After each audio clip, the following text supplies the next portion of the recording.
वर्षात गुंडाळून जायचे, जरा हिशाबात वाग, मेल्याच्या नंतर 4 लोकांनी तुझ्यासाठी चांगले शब्द टाकावा, असं करून मर, नाहीतर तू काही कमीलं तर सगळं मागच्याच चोरायला ठेवून जावं लागते। विठाला विठाला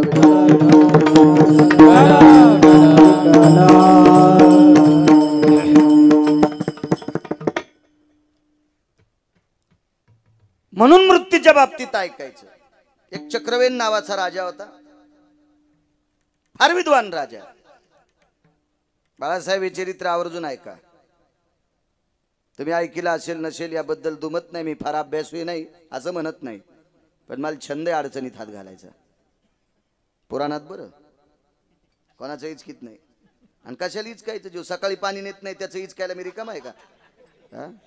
आणि काय पदरात पडणारे त्याचं इचकून आपल्या काय गरज आहे का त्याच्याहून? चक्रवेन नावाचा राजा आहे, पुण्यशील, पावन, सात्विक, तात्विक, सदाचारी।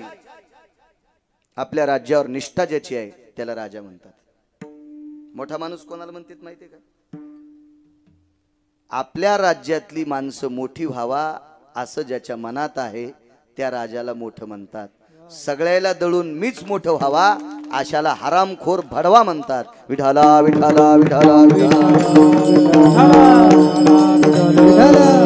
माणसं कोणालाही मोठं म्हणते, माणसं फार शहाणे असतात असं काही विषय नाही, ते कोणालाही मोठे म्हणतात, कोणालाही मोठं म्हणतात। झाडाखाली उगवलेला, लावलेल्या, पेरलेल्या धनाला फुलन फळ लागत नसते। झाडाखालच्या उसाला 4च पेरे येतात, 5वं पेरच फुटत नाही, जमीन वाळत नाही, पण झाडाखालच्याला 4 किंवा 5च पेरे येतात। झाडाखाली सोयाबीन लावा, झाडाखाली कांदा लावा, चिंगळीच। बारक्या कांद्याला काय म्हणते? चिंगळी। वा छोटे पुढारी आमचे। कापूस लावा, बोंडच लागत नाही।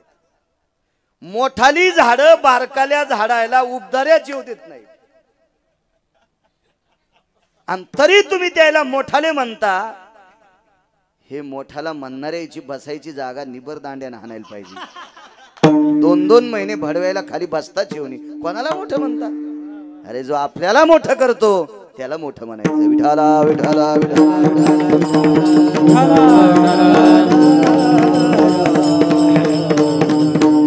बघा चक्रवेन राजा, ह्या राजाकडे जयपत्र मागण्यासाठी रावण गेला। रावण तिथं मूर्ख ठरला, विवेक संपन्न रावण होता पण मूर्ख ठरला। तुम्हाला एक सांगू का, आचरणशील माणसाकडे माऊली दादा पैसे नसू द्या, पण आचरणशील माणसाच्या नादी लागू नये, त्याच्या विरोधात जाऊ नये, कारण त्याच्याकडे पैसे जरी नसली तर त्याच्यावर वरच्याची कृपा असते। एक न एक दिवस आचरणशील माणसाला त्रास देणाऱ्या माणसाला वरचा नागडा नाचित असतोय, इतकं मात्र लक्षात ठेवा। विठाला विठाला विठाला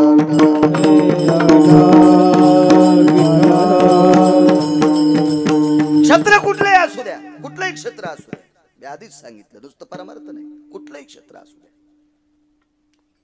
चांगलं वागणाऱ्यांना नाही त्रास द्यायचा। रावणानं आचरणशील पवित्र राजाला त्रास द्यायला जयपत्र मागितलं, नाही मिळालं जयपत्र, जलाट म्हणला देत नाही, आणि चलत नाही रावणाचं काही। रावण हा पंढरपुरातल्या मालकाची 7व्या अवतारातली पत्नी पळू शकतोय, ताकद किती आहे कल्पना करा। पंढरपुरातल्या मालकाची 7व्या अवतारातली भगवान प्रभू रामचंद्र आणि प्रभुराम पेटेवरचे मालक एकच आहेत, विष्णूचाच अवतार। 7व्या अवतारातल्या जगाच्या मालकाची पत्नी पळू शकतो, त्याची शक्ती किती मोठी असेल कल्पना करा।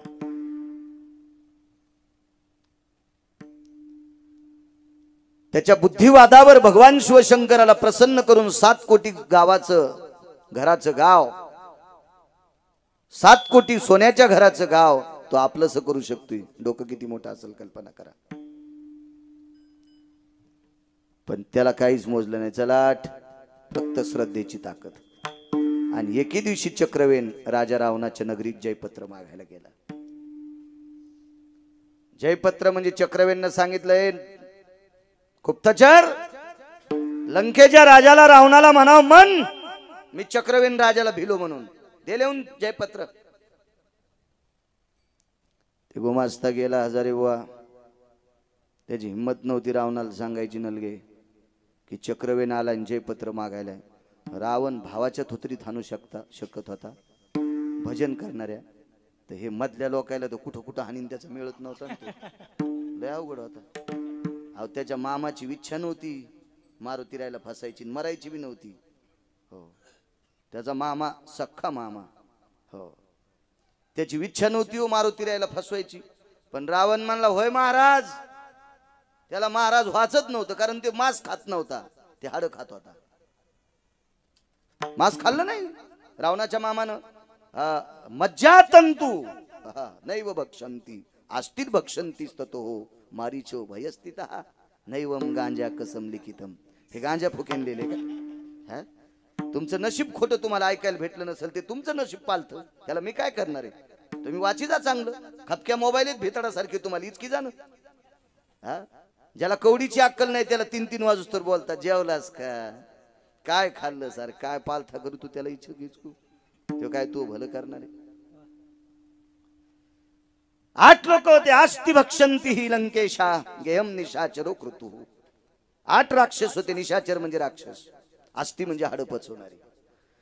मग हाड पचवायची ताकद फक्त सर्पात आहे. साप बंधा प्राणी गिळतो,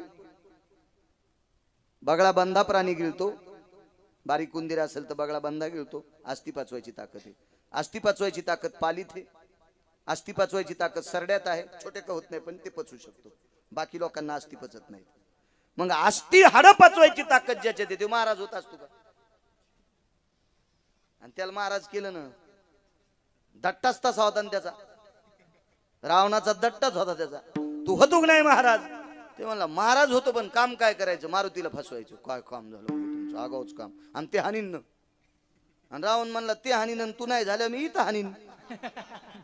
मी हाणतो म्हणला तुला, तू नाही तिकडे गेल्यावर. बायकोला हुशार होती त्याची, ती म्हणली माय तिकडे गेल्यावर बी मरायला लागलात ना, आणि इथं गेल्यावर बी मरायलात ना, पण तिकडे गेल्यावर वारकऱ्याच्या हातान मरण आलंय, आणि इथं आल्या तुमच्या नालायक राजाच्या हातान मरण आलंय, त्याच्यापेक्षा तिकडे जा.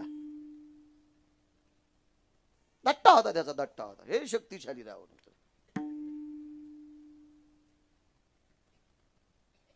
कालनेमी नावाच्या व्यक्तीला असंच फसिलं त्यानं. ए चल पळ, जाय म्हणले मारुती रायला फसवायला. कालनेमीला मारीच्याला हरण व्हायला लावलं. तुम्ही मस्त ऐकतात जे सांगितलं ते. पण नंतर कळाल्यावर म्हणले असते गिरगावकर इथं हुकला गडे. हो मारीच्याच्या जागेवर कालनेमी घातला, आणि कालनेमीच्या जागेवर मारीच घातला. हे कसं आहे माहिती आहे का? तुम्ही जोपर्यंत बुद्धीचा वापर करत नाही तोपर्यंत नालायक लोकांचं शिजत राहील. तुम्ही बुद्धीचा वापर करा, सात्विक लोकांना आपलंसं करताल. कारण ज्या ज्या वेळेला तुम्ही वाचन करताल त्या दिवशी आम्हाला कीर्तन करत असताना अशी धसकी वाटल, हे गिरगावकर हिशोबात बोल, अभ्यासू लोक पुढे आहेत, घामानं घाष्टा पिवळा होती कष्टा, इतकी ताकद. सर्व त्यात ताकद असली पाहिजे ती. तरी काय आता तुम्ही असं काही अभ्यास करत नाहीत काय नाहीत, त्याच्यामुळे मग चाललं सगळ्या भंगऱ्या भुंगऱ्याचं आमचं असंच. गुटखे खाणार राहायचं, बिड्या वाढणार राहायचं, पुड्या खाणार राहायचं. हा लय मस्त कीर्तनकार आहे ते. चालू कीर्तनात तांबाखू, हो चालू कीर्तनात असा बॉक नका, तरी तुम्ही त्याला पाकिट देता. तुमच्या घराला कुपाटी लागन. विठाला विठाला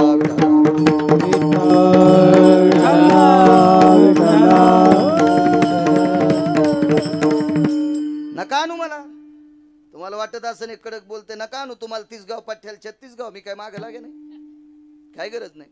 पण ज्या विटेवरच्या मालकाच्या नावानं 2 टायमाच्या भाकरी खातो त्या संतांनी सांगितलेलं काम गोड सांगणार. तुम्हाला आला राग तर येऊ दे, काय घेणे त्याला. त्याला कारण सांगू, परमार्थ भ्रष्ट करणाऱ्या लोकांना जे मान प्राधान्य देते, परमार्थ भ्रष्ट करणाऱ्या, परमार्थाला कलंकित होऊ शकत नाही. माऊलीजी काय टप्पर असती. समुद्रात किती ढेकळं टाकल्यावर पाणी गढूळ होईल. समुद्रात किती तुम्ही हायवा मातुडं टाकल्यावर समुद्रातलं पाणी गढूळ होईल. मग एकटाच महात्मा 7 समुद्राला पुरून उरलाय. त्या व्यक्तीचं नाव माऊली महावैष्णव ज्ञानोबा आहे, ज्ञानाचा सागर. एकटेच आळंदीतले मालक साती समुद्राच्या व्याप्तीच्या पलीकडं त्यांच्या बुद्धीचा अभ्यास आहे. बाकीचे 17 लोक तर बाजूला आहेत अजून. आणि काय भंगारे भुंगारे पानछेट परमार्थाला कलंक लावण्याचा प्रयत्न करू शकते. हे आरामखोरायन फक्त त्याच्या बायकाच जगो, इकडचं काय करू शकते ते. विठाला विठाला विठाला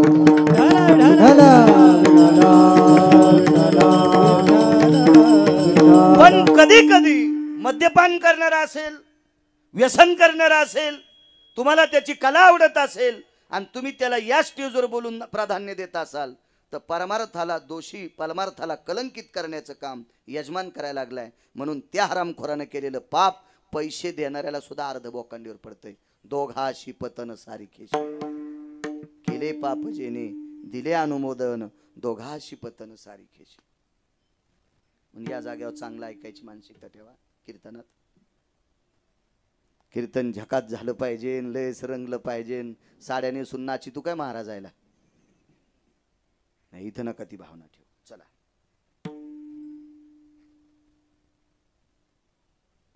ए जाऊन सांग गुमास्ता जयपत्र पाहिजे. रावणाकडे श्राद्ध होतं. आज जसे आजीबाईचं वर्ष श्राद्ध आहे तसं श्राद्ध होतं. रावण तर्पण करणारा माणूस होता.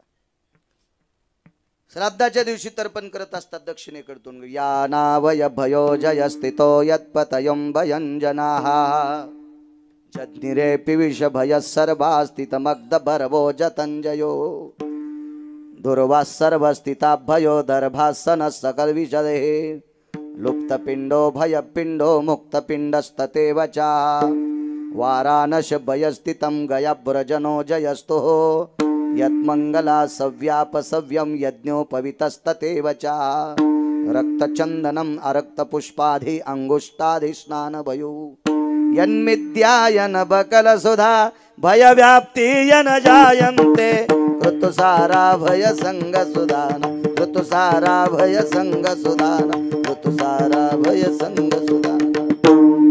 दक्षिणेकडून करून माऊली दादा तर्पण करणारा रावण हातातल्या सोन्याच्या अंगठ्या काढून टाकल्या, दर्भाच्या अंगठ्या बोटात घातल्या. पक्षाच्या दिवशी दर्भाच्या अंगठ्या बोटात घालीत असतात. जाणू उलट घातलं सव्याप सव्य, कधी डावीकडे उजीकडे. यज्ञोपविता सव्याप सव्य सकल स्थितो यत्मत्कर्मणाः काल सरपर शांतिर्स्ततेव चाय यत् त्रिपिंडी आप्तेष्टि भय सर्वार शांतिर्मुच्यते नाम पितृदोषा निवारण हितार्थायां लुप्त पिंडोदक भयो. पूजा चालू आहे आणि गुमास्त्यानं सांगितलं राजन जयपत्र मागण्यासाठी. चक्रवेन नावाचा राजा आलाय. चक्रवेन राजाचं राज्य किती मोठं होतं सांगू. रावणाच्या लंकेतल्या 1% लोकायला बाथरूमला जायला जितकी जागा लागती का सरपंच, 1% लोक, 1% लोकायला बाथरूमला जायला जितकी जागा तेवढ्या जागे इतकं त्याचं राज्य. आणि त्यानं रावणाशी पंगा घ्यावा, त्यानं म्हणावं मला जयपत्र पाहिजे. येऊन या काळ बैसला शिवसा सांगतोय. किती मोठ्या माणसाच्या उशाला काळ बसला.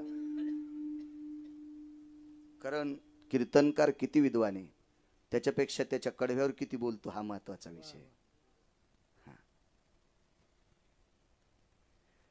विहिरीला पाणी किती आहे त्याच्यापेक्षा उभं राहून बाऱ्या किती गोड द्यायलाय.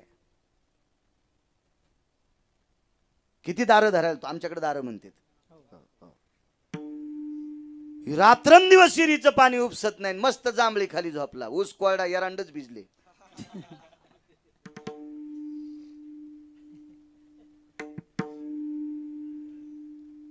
ठीक आहे म्हणले. त्यांना सांगावं 3 दिवसाकरता व्रतस्थ आहे. माझ्याकडे विधी आहे, पिंडाचा श्राद्धाचा विधी आहे, पक्ष आहे माझ्याकडे आणि 3 दिवस थांबा. ते थांबला राजा.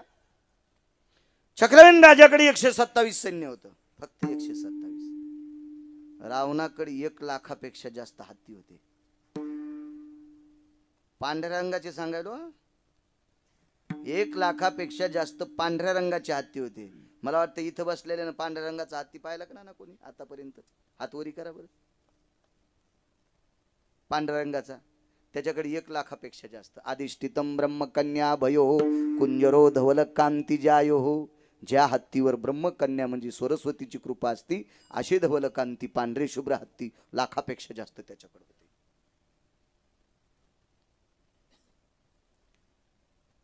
ऐरावत नावाचा हत्ती इंद्राला प्राप्त झाला, पण रावणाला पोट्टा असं इतकं शक्तिशाली होतं, त्यानं ऐरावत हत्ती सगळं, ज्याच्याकडे 222 पद आहेत एका मंत्र्याकडे, आपल्याकडे 1 किंवा 2च असतील ना मंत्र्याला पद, लयत लागत असेल वरच्याकडे तर 3 असतील. हो हो, पण लय ते वरच्याच्या लय वटीतला पाहिजे, त्याला तितके देते ना, कोणाला कशी देते अद्याप नाही. मग खालच्याला अशीच पद नुसती पत्रिका मांडायच्या कामी, पण ओरिजिनल खाचे खाते हे जवळच्या लोकांनाच असते. तर 222 खाते एकाच मंत्र्याकडं, हत्ती सगट रावणाच्या पोरानं 17 बाऱ्या बांधून आणला तो मंत्री, म्हणून त्याच्या पोराचं नाव पड होतं इंद्रजित. काय शक्ती असेल त्याच्याकडे, एवढा मोठा रावण आणि 127 फौज, फक्त 127, हत्ती एकच, ठराविक घोडे पायदळ वगैरे तितक्यातच. मुक्काम केला समुद्राच्या वाळवंटात, रावट्या ठोकल्या शिबिर लावले, वाळू जमा केली समुद्राची, वडाच्या पानाचा चीक आणला, त्या वाळूत कालवला आणि त्या वाळूची एक लंका तयार केली. दुसरी लंका म्हणजे कशी, आपण जर घराचा नकाशा घेतला, इंजिनियर नकाशा देतो, मला वाटतं आर्किटेक्ट पूर्ण वरच्या चित्रासकट देतो. इंजिनियर मध्ये आर्किटेक्ट मध्ये फरक असतो ना, सगळं ते बाहेरचे वेल्युएशन काय वगैरे कसं द्यावा, डिझाईन कशी द्यावा, कुठला कलर कुठं द्यावा, झाड कोणतं लावा, दारात गाडी उभी, तिकून एक बाई तिला लेकरू. पण मग आर्किटेक्टला कळालं हे घर संन्याशाचं आहे. मग त्याला म्हणलं हे सगळं गाडी घोडी सगळं झालं, पण ही बाईन पोरग याच्या संन्याशी राहणार आहे, तुम्ही ही बाई कशाला काढली इथं. मग त्यानं ते पहिलं जाळून टाकलं आणि दुसरं चित्र काढलं.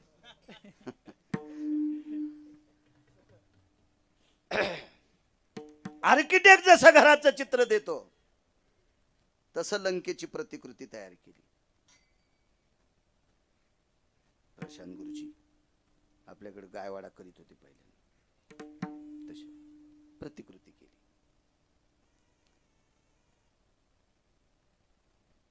रावण पूजेला बसला होता आणि पूर्वेकडचा जो भाग होता का तयार केलेला वाळूचा, 2-4 टोपले वाळूची लंका तयार केली. त्यानं पूर्वेकडच्या भिंतीला असं बोट टोचलं, कुठं, समुद्रात, तर खऱ्या लंकेचं भिताड पडलं. पूर्वेकडचं खऱ्या लंकेचं भिताड पडलं. सुनील बोगल खऱ्या लंकेचं ते भिताड होतं 259 किलोमीटर किंवा 269 का 259, 69 किंवा 59, 10चाच फरक पडायला फक्त दोन्हीपैकी एक. कारण पुन्हा नंतर कोणी म्हणून हे खोटं आहे म्हणून वाचल्याशिवाय सांगणार नाही, अद्याप नाही, बोलणारच नाही. एक तर 6 लोकांचं ऐकून सांगतो किंवा वाचून, वाचल्याशिवाय पाहुणी ग्रंथ करावे कीर्तन. हो, माऊली दादा भंगाऱ्या भुंगाऱ्याचं ऐकून कधीच कीर्तन करू नये माणसानं, त्याची नाव कधी चांगली असली तरी बुडून जात असती. हो, 269 किलोमीटरची एकीकडचं कंपाऊंड होतं. लंकेतल्या भिंतीला टचका दिल्याबरोबर ते पडतंय, थार दिशी खाली कोसळलं. रावण बसलेला होता, जाणू अपसव्य होतं, दर्भाच्या चटईवर बसलेला आहे, व्रतस्थ रावण आहे. अशा अवस्थेत रावण आज बसल्याच्या नंतर धार दिशी आवाज आल्यावर लक्षात आलं काय पडतंय. गुप्तचरांनी सांगितलं आपली पूर्वेकडची भिंत पडली. रावण म्हणला अरे मी पूजेत मग्न, बघा कशानं पडली, काय पडली, कशी पडली, लक्षात घ्या.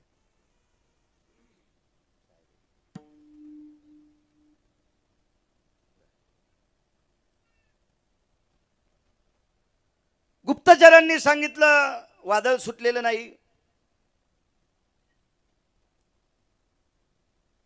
समुद्राच्या लाटा नाहीत, धरणीकंप झालेला नाही, मतांध हत्तीने धडका सुद्धा घेतलेले नाहीत, आणि तरी पण भिंत पडली. कारण लक्षात आलं नाही. विठाला विठाला विठाला विठाला विठाला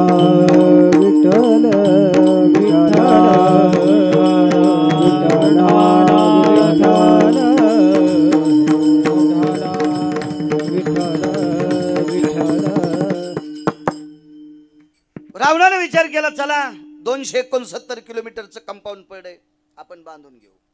त्याच्यासाठी त्या काही गोष्टी अशक्य नव्हत्या. रावणाने विचार केला 269 किलोमीटरची भिंत जर सोन्याची बांधायची तरी बुवा शक्य होती त्याला. एवढा मोठा श्रीमंत होता रावण, तो फार श्रीमंत. रावणाची दुपारची पहिल्या दिवशी पूजा आटपली पिंडाची. जेवायला बसणार सगळी लोक. प्रधान प्रस्थ नावाचा प्रधान रावणाच्या सेवेत होता. रावणाकडे 14 प्रधान होते. 16 चुकून शब्द गेला. 16 प्रधान होते. त्याच्यापैकी 1 नंबरचा प्रधान होता प्रस्थ नावाचा प्रधान. हा फार शक्तिशाली होता. इतका दरारा होता, यानं जर आवेशात जांभळी दिली तर यमाचं धोतर सुटत होतं. इतका शक्तिशाली होता. गुणवानही तसाच होता, विद्वानही तसाच होता. पण मी मगाशी बोलून गेलो, ज्याला मोठं व्हायचं का त्यांना आचरणशील लोक जवळ ठेवले पाहिजे, सात्विक लोक जवळ ठेवले पाहिजे, बुद्धिमान लोक जवळ ठेवले पाहिजे. नाही तर हे हलकट लोक चांगल्या चांगल्या माणसाला झोपीत भडवे. विठाला विठाला विठाला विठाला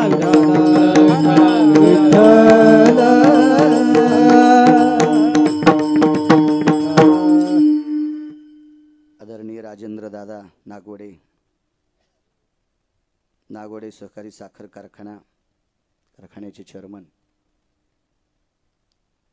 राजेंद्र दादा सुद्धा या कुटुंबियाच्या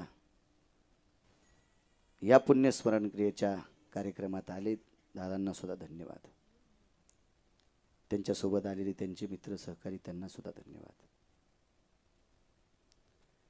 तो प्रधान हुशार आहे. तो रावणाच्या सानिध्यात आहे. त्या दिवशी त्याचं सगळं कुटुंब रावणाच्या सभामंडपात होतं.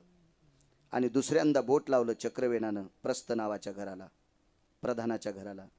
त्याचं 2.25 किलोमीटरच्या एरियात घर होतं. एकट्या प्रधानाचं घर 2.25 किलोमीटर. चौंग्यावर माप होतं. चौंगा तुम्हाला कसा सांगू, तुम्हाला कळणार नाही. चौंगा तुम्ही येडे नाहीत असा विषय नाही, पण ते तुमचा विषयच नाही. त्याला अख्खं गाव आंधळ्याचं तिथं चष्म्याचं दुकान टाकून चलन कसं? त्या गावात डोळेत नाहीत कोणाला, चष्म्याचं दुकान टाकलं कसं चलन सांगा तुम्ही, आहे का नाही? एका गावात सगळे संन्याशी राहतात आणि तिथं एक जणांना लुगड्याचं दुकान टाकलं, कशी लुगडी विकतील? आता मला शास्त्र वाचायचं ना दे, माझ्या पुरतं डोकं असावं. तुम्हाला जर त्याच्यात गुतीले तुम्ही बाकीचे कांदे कोण लावायचे? हे आपोआपले तुम्ही, कोणी राजकारणात, कोणी कशात, कोणी कारखान्यात, कोणी वगैरे वगैरे, तुम्ही याच्यात. आम्ही आमचा अभ्यास करून तुमच्या पुढे मांडायचा असतो. होय माऊली दादा. आणि त्याचं तुम्ही अनुकरण करायचं. शिकावचा असा काही विषय नाही. तुम्ही सगळे शिकले तर आम्हाला ना शिकलं जावं लागेल इटा उचलायला.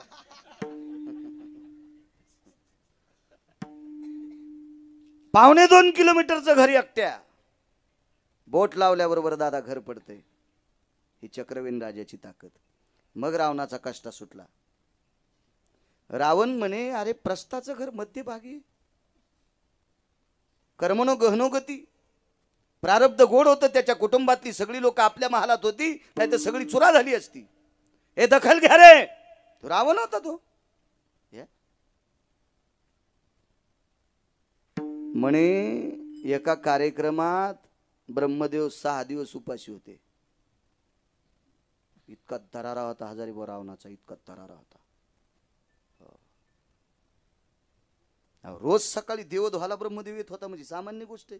कोणाला म्हणायचं ब्रह्मदेव? ब्रह्मदेवासारखा विद्वान आहे कोणी? अंगठा किती मोठा आहे हो. पण या बाळू महाराज गिरगावकरांच्या अंगठ्याचे ठसे आहेत. या पृथ्वीवर जितके देश आहेत, या देशात एकही माणूस असा नाही की त्याचे ठसे माझ्या ठशासारखे आहेत. आणि आहेच किती अंगठा आहेच एवढा, इतकंच घेतात ना ठसा. का कोपरा सगळं दृष्टीला ठसा घेतात? इतकंच घेतात नाही, एवढाच असू शकतो एवढा विद्वान. 29 गोष्टीने विद्वान ब्रह्मदेव. एका ठिकाणी 24 सांगितल्या, एका ठिकाणी 19 सांगितल्या, एका ठिकाणी 8 सांगितल्या. दुसरा विद्वान आहे का? जगातलं कुठलंही भांड घ्या त्याला डोक्याच्या केसासारखं छिद्र पाडा. कुठलंही किती 1 लाख लिटरची टाकी घ्या, 1 कोटी लिटरची टाकी घ्या आणि तिला केसासारखं, डोक्याच्या केसासारखं छिद्र पाडा. एक न एक दिवस तिच्यातलं पाणी सगळं संपणार. पण ह्या उभ्या गाडग्याला 9 छिद्र येतं.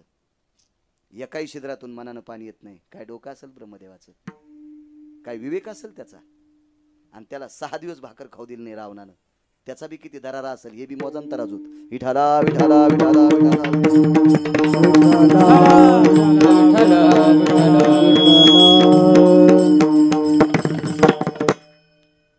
बघा रे म्हणे बघा, भिंत पडली पूर्व भागातली, प्रस्थाचं घर पडले बघा. गुप्तचर गेला जाऊन सेवून सांगितलं, राजन ज्यानं आपल्याला जयपत्र मागितले त्यानं आपली लंकेची 2 ठिकाण पाडलेत. ते लंकेत आला का नाही, मग लंकेच्या बाहेर असताना कस काय पाडलं ते आम्हाला विचारू नका म्हणले, आमची काही पात्रता नाही, तुम्ही चला. रावण म्हणला 3 दिवस विधी आहे, मी दुसऱ्या दिवशीला पाहणार नाही. तो तर्पण करत होता आणि पितरांसाठी तर्पण केलं पाहिजे. मी तुम्हाला एक सांगू का, कधी देवाचं दर्शन नाही घेता आलं तर घेऊ नका. इतकं ठामपणे सांगणं इतकं सोपं नाही माऊली. मला कोणी कॉलर धरून विचारीन नाही एखादा, महाराज गोळ्या संपल्यात काय बाळू तू काही बोलायला, मी अभ्यास करून बोलेल. देवाचं दर्शन नाही घेता आलं, वेळ नाही भेटला तरी चालेल. महाराजाचं दर्शन नाही घेता आलं, वेळ नाही भेटला तरी चालेल. पण मायबापाविषयी आदर करणं हा जगातलं सर्वात मोठं कर्तव्य आहे. जो आईवडिलाला मानतो का तो पंढरपुरातल्या मालकाला प्रिय आहे. जो आईवडिलाला मानतो का तो महाराजाला सुद्धा दादा प्रिय. जो मायबापाला मानित नसेल तो महाराज त्या पोराला सोबत होता असेल तर तो महाराजच बडवा आहे. तो महाराज हरामखोर आहे. उलट त्याच्या पापानं परिसरात पाऊस पडत नसेल. आई वडिलाच्या सेवे इतकी सेवा दुसरी कुठलीच नाही, कुठलीच सेवा नाही, कुठली नाही. तुम्हाला एक सांगू, संत सेवेचं वजन करता येते, देवाच्या सेवेचं वजन करता येते.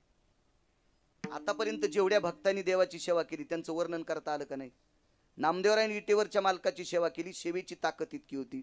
पाषाणाची मूर्ती कापे थरा थरा, पाषाणाची मूर्ती कापे थरा थरा, जेवी भराभरा नाम्या संगे.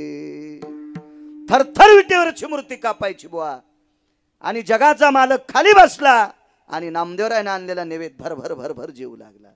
केली म्यांघोळ नाही मी ओंगळ. नामदेवराय देवाला म्हणतात, हे देवा मी आंघोळ केली, मी ओंगळ नाही, मी शुद्ध सात्विक आहे, बस जेवायला. पाषाणाची मूर्ती कापे थरा थरा, हे नामदेवरायचं वजन आहे, अधिकार आहे. देव किती मोठा आहे सांगता येईल हो, पण मातृसेवेची ताकद, पितृसेवेची ताकद इतकी मोठी आहे सांगू तुम्हाला. पंढरपुरातल्या मालकाला 28 युग झालं उभं राहावं लागले. भिरकाविली वीट अजून फेकलेली आहे ताम्रत. किती युग झाले आपल्याला 2-3च माहिती आहेत, त्रेता कृता कली द्वापार. द्वापार कली हे इतकेच, मागची कोण पाठ करायची नसतं. म्हणतो योगी 28 विटेवरी उभा, त्याच्यातले 7-8 तर पाठ कर. लोक विचारित नाहीत म्हणून बरं आहे आपल्याला. ज्या दिवशी तुम्ही आमच्या कीर्तन करायला विचारताना, हा त्या दिवशी फेटा वाला होऊन कमरेचं उपर नाही वलं होईन, हो धोतर वलं होऊन पुढे टाकलेली घोंगडी पण वली होईन. इथून पुढचे लोक विचारणार आहेत, आपण ध्यानात ठेवा यांच्याकडे मोबाईल येते, गाथे विकत घ्यायचं काम नाही. सगळे गाथे पुराण मोबाईलवर ते काय म्हणतात त्याला डाउनलोड केलेले आहेत. हो हुशार लोक आहेत, विचारतील आपल्याला. 15 वर्ष एक जण राजकारणात माणूस होता.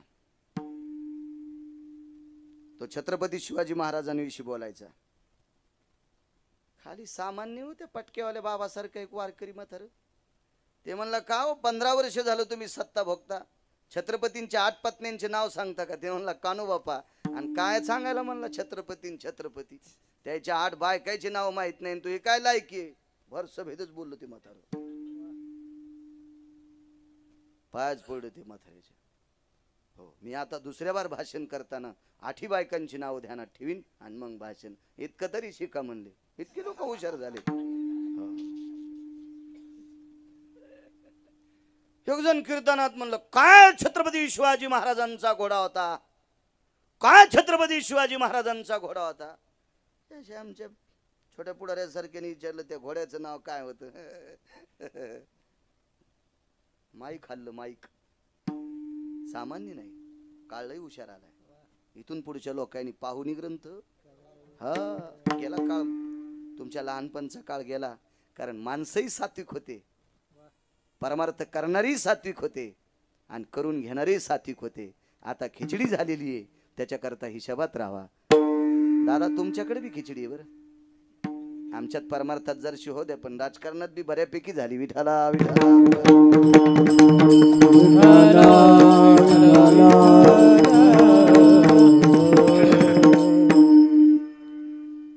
आई वडिलांच्या शिवाय इतकं पुण्य कशातच नाही. फार मोठी ताकद. अरे मी बघत नाही, तर्पण करायचं मला नाही म्हणले, यावं लागते. कुलगुरूंना सांगितलं, पहिल्या दिवशी तर्पणाचा विधी शांती करा, मोचन स्थितीत आणा, मी पुन्हा पुनरुच्चारण करीन. आजचा केलाच नाही असं सर्व, उद्यापासून वृत्तस्थ राहू. आणि लंकेचा राजा समुद्रामध्ये दोन्ही गुडघे टेकतो. काही काही अपार शक्ती ज्यांच्याकडे असताना सुद्धा त्यांना गुडघे टेकायला लावणारे ठराविक राजे, त्याच्यातले 2 राजे सांगतो. त्रेतायुगातला राजा चक्रवेन रावणाला गुडघे टेकायला लावले, आणि रयतेचे राजा छत्रपती शिवाजी महाराज त्यांचे पुत्र शंभूराजे यांनी औरंगजेबाला गुडघे टेकायला लावले.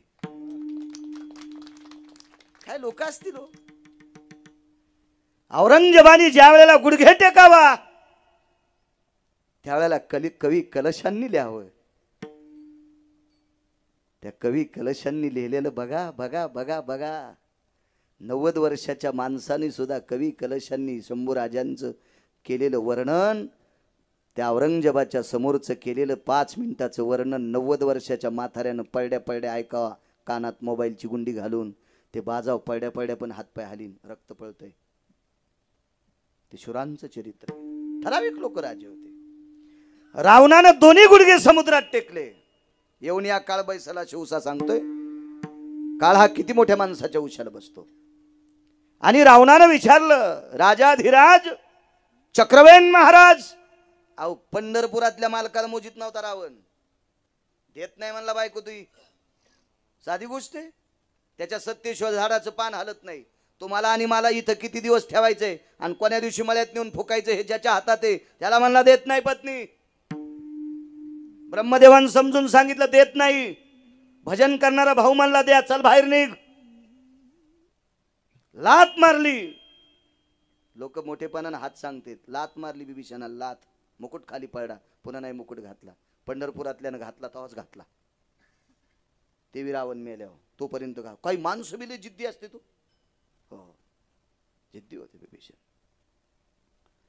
मोजित नव्हता ते, नाही मोजित नाही मोजित. रावण फक्त 1-2 लोकांचं ऐकून मातीत गेला. रावणाला प्रभू रामचंद्रानं मारलंच नाही. रावणाला मारलं त्याच्या सख्या बहिणीनं तुटलेल्या नाकाचीनं.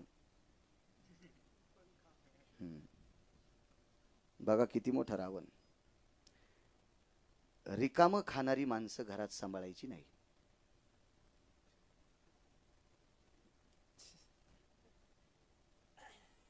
नव्वद वर्षाचं म्हातारा असेल, त्याला काम नाही करता येत ना, त्यानं उपद्व्याप करायचा नाही.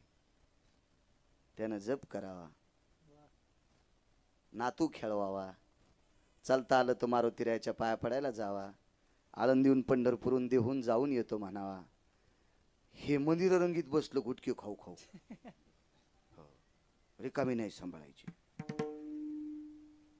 दादा, कौरवाला पांडवांनी मारलं नाही. कौरवाला द्वारकेचे मालक कृष्णांनी मारलं नाही. या भडव्या कौरवायला त्याच्या सख्या मामानं मारलं. त्याचं नाव शकुन्या. शकुनी म्हणत नाही मी त्याला. शकुनीचा पाहुणा आहे तुमच्या गावात. काय भीती काय ताणण्याचं. नालायक होता शकुनी. म्हणत नाही मी त्याला शकुनी. म्हणणारही नाही. काय करणार आहे ते मग. मी ज्याच्या नावानं भजन करून भाकरी खातो तो शकुन्याच्या विरोधात आहे ना. आपण काय भ्यायचं त्याला. नालाय कधी. शकुन्या, जयद्रथ्या, दुःशासन्या, दुर्योधन्या हे हलकट होते, लाचार होते, लाचार होते ते.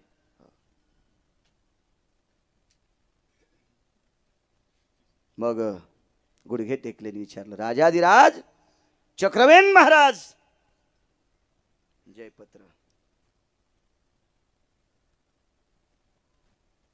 चक्रवेनानं जयपत्र पाहिलं, हृदयाशी लावलं, पुटोळा केला, कमरेला लखोटा खोसला. येतो लंकेश. खाली हात करून नाही पाय पडत. येतो लंकेश. रावण म्हणला एक बोलू काय. वाळूत तयार केलेल्या लंकेला तुम्ही पूर्वेकडून बोट लावल्यावर खऱ्या लंकेचा कंपाऊंड पडतंय 269 किलोमीटरचं. लंकेत तयार केलेल्या प्रस्थ नावाच्या प्रधानाच्या घराला 2.25 किलोमीटरचा एरिया आहे. त्याला हात लावल्याच्या नंतर एक भिंत राहत नाही. हे तुमच्याकडे कसं ज्ञान प्राप्त झालं? ही सिद्धी, ही शक्ती, ही क्रिया, हा अधिकार तुमच्याकडे कसा आला? तर चक्रवेन म्हणला लंकेश काय वजन बघा ना त्याचं. मोठ्या माणसाकडे बोलत असताना अशी हातवारी करीत नसते. आपल्याकडे लिंतेचं प्रणाम असते. हो, भारतीय संस्कृती फार गोड आहे. सासऱ्याने आवाज द्याला, सुनबाई. जी जी हा शब्द सुनेच्या तोंडातून निघावा. जी सून सासऱ्यानं आवाज दिल्यावर जी म्हणती का, तिच्या पिढीत जन्मालेले आपत्य भारताचे हिरे म्हणून चमकत असतात. आशीर्वाद घेत जा टिकलेवाले हो. सासू सासऱ्यानं कमिलेल्या संपत्ती तुपात बुडून खाता आणि त्याला मानित नाही. झोपीत अंगावर भेताड पडन. जेसीबीने मळे उकरावं लागतील तुमचे. जाग्यावर सोडून मारतान. हे म्हणते हे मेलेला आण नका. नका आणू, काय गरज आहे मला. महिलेकर जागवाय पुरते आपल्या जोगं थोडं भरलेले काय बांधून नेणार आहे का मी सोबत? अरे पुरे बायको एकच आहे, लेकरं 2 आहे. मस्त जमीन आहे. सरपंचाला माहिती आहे. काय ताण नाही मला, चिंता नाही त्याची. आणि काय मी किती कमीले तर काय सोन्याच्या भाकरीन चांदीचं पिठलं खाणार आहेत का आमचे पोट्टे? आम्ही सांगितलेल्या पुराव्यात एका बाईने जर सासू सासऱ्याला भाकरी दिल्या तर दादा त्या पुण्यावर गिरगाव करायचं चलल. ते पुण्य मला लागेल, ते मला लागेल पुण्य. तुमच्यासारख्या दरारा संपन्न लोकांना काम करायचे. एखाद्याचं पोरग जर मायबापाला सांभाळीत नसेल, महाराजांसारखे वयस्कर माणसं असतील, दादा तुमच्यासारखे राजकीय लोक असतील, तर त्या पोराला भेटायचं आणि एकच म्हणायचं, बाळा अरे आम्ही लहानपणापासून तुझे वडील पाहिले रे, लय कष्ट केले रे. अरे तुझ्या वडिलांनी ह्या वर्षाची त्या वर्षाला अंडरवेल विकत घ्यावा रे. शिवशिव घातले रे, चपला बुट शिवशिव घातले रे. पाहिली रे तुझी माय. अरे आम्ही किती वेळेस तुझ्या बैठकीत चहा घेतला. तुझ्या माईच्या अंगावर 3-3 लाख रंगाचं लुगडं होतं रे. अरे 72च्या दुष्काळात जमीन कमवून ठेवली, राखून ठेवली तुझ्यासाठी. तुमच्यासारख्याचं ऐकून जर त्या पोरानं मायबापाला सांभाळलं तर 1 कोटी सप्ते केल्याचं पुण्य तुम्हाला भेटतंय. 1 कोटी वाऱ्या केल्याचं पुण्य भेटतंय. लय मोठी ताकद आहे चांगल्या कामात. चांगलं सांगण्यात फार मोठी ताकद आहे. अहो नारदाच्या एका शब्दानं वाल्याचा महर्षी होती. नारदाच्या एका शब्दानं वाल्याचा वाल्मिकन, वाल्मिकाचा महर्षी वाल्मिक होऊ शकतोय एका शब्दानं.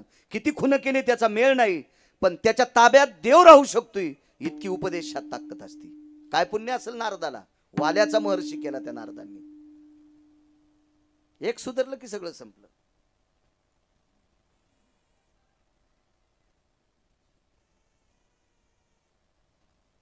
कशाने तुम्हाला ही शक्ती प्राप्त झाली? लंकेश, पृथ्वीची ताकद आहे, पृथ्वीची कृपा आहे, धरणी मातेची कृपा आहे. रावण म्हणला असं तुम्ही काय केलं की जेणेकरून तुमच्यावर पृथ्वीची कृपा आहे? आता ऐका पुढचा मुद्दा. चक्रवेन नावाच्या राजानं सांगितलं, लंकेश मी ज्या राज्याचा राजा आहे, मी ज्या प्रांताचा राजा आहे, मी ज्या एरियाचा राजा आहे, माझ्या राज्यातला जमा झालेला कर हा जनतेच्या सेवेकरता वापरतो. माझ्या राज्यातला जमा झालेला कर हा जनतेच्या सेवेकरता वापरतो. आम्ही 9 लोक याच्यात तत्पर आहेत, म्हणून पृथ्वीची आमच्या 9 लोकांवर कृपा आहे. त्याच्यापैकी 1 नंबरची कृपा माझ्यावर झाली म्हणजे चक्रवेनवर झाली, आणि 2 नंबरची कृपा धर्मराजावर झाली. म्हणून धर्मराजाच्या रथाची चाकं महाराज जमिनीला घासत नव्हती. अधर धरावय सकल सुधा रहुवर चक्रा जायन्ते द्वापारे चम धर्म निपुणम द्वापारे चम धर्म निपुण धर्म कृत्यम भय जायन्ते प्रजाजना भय हिताय च प्रजाजना भय हिताय च यत्क्रिया भय जायन्ते राजाश्रय भय मंडित जायो राजाश्रय भय मंडित जाय पृथक की सुत भय सकल जना पृथक की सुत भय सकल जना पृथक की सुत भय सकल जना पृथक्की म्हणजे कुंती, आणि त्या कुंतीचा सूत राजा धर्म प्रजेच्या पालनाकरता गोड जीवन व्यतीत केलं, म्हणून त्याच्या रथाची चाक घासू नये म्हणून एक वीद भरबवा रथ आधार चलत होता. रावणानं विचारलं, गेहम उदर व्यथा निवारण हितार्थायो. काय हुशार होतं ते बी रावण. ते म्हणला, जनतेचा कर जर जनतेसाठी तुम्ही वापरीत असाल तर पोट कशानं भरता. ममम पूर्वजा भयज्जायो भूखंडे शिस्ततेवचा. माझ्या पूर्वजांनी जर्मन संपत्ती कमवलेली होती, त्या संपत्तीतली गहू ज्वारी बाजरी तांदूळ मका खातोय. म्हणून पृथ्वीचं माझ्यावर एक नंबरला प्रेम झालं. कर्तलम द्वयम विश्वनाशा सकल स्थिती. जिथं अनिष्ट प्रकारचं कर्म करणारे लोक येतं त्यांची संपत्ती नाश करण्याची ताकद माझ्या हातात आहे. तर रावण हालत होता. गारव्यात पहाट घामालता रावणाच्या. सामान्य रावण आहे, नाही देत म्हणलं पंढरपुरातल्या मालकाला बायको. सामान्य साधी गोष्ट आहे इतका विरोध करणं. आणि तो रावण चक्रवेनाच्या पुढे गुडघे टेकतो. आता मुद्दा लक्षात घ्या, चक्रवेन किती मोठा असेल. पण माऊली दादा इतका चक्रवेन मोठा, तरी पण एक दिवशी उत्तरायण लागल्याच्या नंतर त्याच्या उशाला काळ बसला आणि चक्रवेनला घेऊन गेला. म्हणून पहिलं कडवं, ए बोलिया काळ बैसला से उसा उसा उसा उसा. ए बोलिया काळ बैसला से मुशा. क्या बात है. ए बोलिया काळ टाळ टाळ. बैसला से मुशा. ए बोलिया काळ बैसला से मुशा. ए बोलिया काळ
Vamos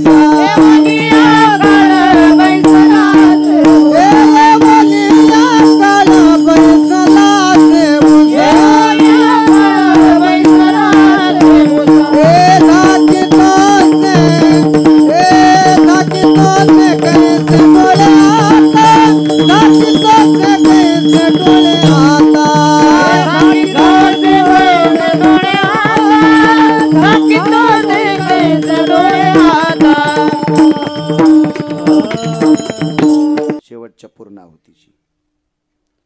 पंढरपुरातल्या मालकाने भीमाला, अर्जुनाला, नकुलाला, सहदेवाला सांगितलं की त्या महाराजांकडनं आपल्याला गरज आहे. 1400 ब्राह्मण होते यज्ञामध्ये, विद्वान होते. 1400 लोकायला 2.5 किलोचं सोन्याचं ताट होतं. तांब्या, ताट, वाटी, त्याच्यात ते 2.5 किलो होतं. टपरातुपराच्या ताटात जेव घातलं नाही. इतका मोठा यज्ञ, 1 वर्ष 53 दिवस यज्ञ चालला. त्या यज्ञामध्ये 43,832 लोक रोजचे जेवत होते, गुणिले 14. इतके लोक जेवायचे, 14 पंक्ती रोजच्या. 22 दिवसा यज्ञाला, यज्ञाच्या पूर्णाहुतीचे मंत्र 1400 लोकांना येत नव्हते, ती 4 लोकांना पाठ होती. असेल काहीतरी ते, काय नाविन्य असेल देव जाणे, आपल्याला तरी काय माहिती. तितकी विद्वत्ता थोडी आपल्याकडे. आपलं मेमरी कार्ड आहेच किती मोठं, तरी पण दादा मला चांगलं दिले म्हणून मी हे वापरीत नाही. हो, याचं काय गरज नसते. मला वाटतं याच्यावर कधी कधी बटन दाबल्यावर ते डिलीट बी होते ना. एखादं बटन दाबल्यावर तुम्ही त्याच्यावर डाटा केलं आणि चुकीचं बटन दाबल्यावर डिलीट बी होते, आणि लय चुकीचं दाबल्यावर जे जाऊन ते बी लोकांना जातं म्हणून.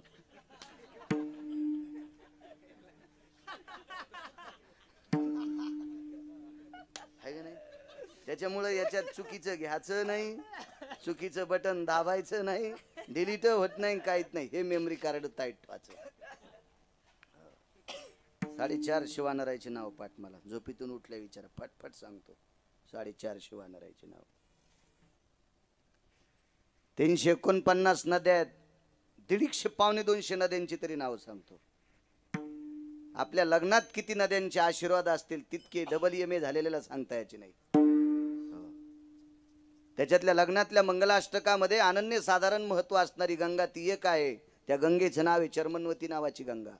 त्या गंगेच्या तीरावर कर्णाचं लग्न झालं. भारतातल्या 4 सिंहापैकी एक सिंह होता तो महाभारतातला, कर्ण. चर्मन्वती नावाच्या गंगेच्या तीरावर वंगदेशाचा राजा कर्ण, आणि या वंगदेशाच्या राजाच्या कर्णाचं लग्न चर्मन्वतीच्या तीरावर वृषाली नावाच्या स्त्री सोबत झालं. लक्ष ठेवत जा. त्याच्यापैकी दुसरी गंगा पवित्र सांगितली, तिचं नाव सांगत नाही. त्या गंगेच्या तीरावर नलदमयंतीचं लग्न झालं. या दोघांची सोयरीक राजहंसानं केली. राजहंस नलाचिंदमयंतीची सोयरीक. तय भ्रुकुटी पाहता कळे गंगोदका स्थित भयो, तद्भार्या प्रसवन्न पाणी ग्रहण तते नलदमयंती स्तया. विहंगमाति राजहंसायं परिपत्रेण भय जायते नाम, त्वमं परिपत्रेण भयं यतो नलदमयंती न जायते. राजहंसानं पत्र दिलं. सिनेमातल्या लोकांना राजहंस नाही पटला. जा कबूतर, याच्या बी वाजायचं का? त्याला गारगुंडी खाणार कबुतरी आवडा सिनेमातल्या लोकांना. राजहंस कसा आवडन? अशा का गंगेच्या तीरावर महाराज बसले. तिथे गेले. महाराज ते पत्र देत नव्हते. द्रौपदीनं ते पत्र आणलं. यज्ञ पूर्ण झाला. पांडव समारोप आटपल्याच्या नंतर महाराजांच्या दर्शना करता गेले.